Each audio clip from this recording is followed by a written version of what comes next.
ఎన్నికల సంఘం కీలక నిర్ణయం తీసుకుంది. ఇకపై అన్ని పోలింగ్ కేంద్రాల్లోనూ వెబ్ కాస్టింగ్ నిర్వహించనుంది. బీహార్ అసెంబ్లీ ఎన్నికల్లో ఈ ప్రక్రియను ఈసీ ప్రారంభించనుంది. వెబ్ కాస్టింగ్ మానిటరింగ్ చేయనుంది. కంట్రోల్ రూమ్ ఏర్పాటు చేయనుంది. ఇంటర్నెట్ సదుపాయం లేని చోట ఓటింగ్ ప్రక్రియను వీడియో రికార్డింగ్ చేయనున్నారు.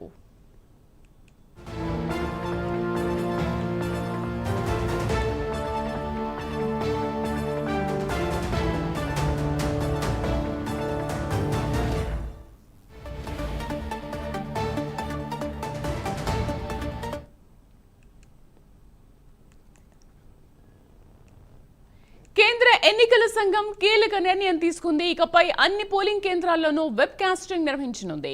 బీహార్ అసెంబ్లీ ఎన్నికల్లో ఈ ప్రక్రియను ఈసీ ప్రారంభించనుంది. వెబ్ కాస్టింగ్ మానిటరింగ్ చేయనుంది. కంట్రోల్ రూమ్ ను కూడా ఏర్పాటు చేయనుంది. ఇంటర్నెట్ సదుపాయం లేని చోట ఓటింగ్ ప్రక్రియను వీడియో రికార్డింగ్ చేయనున్నారు.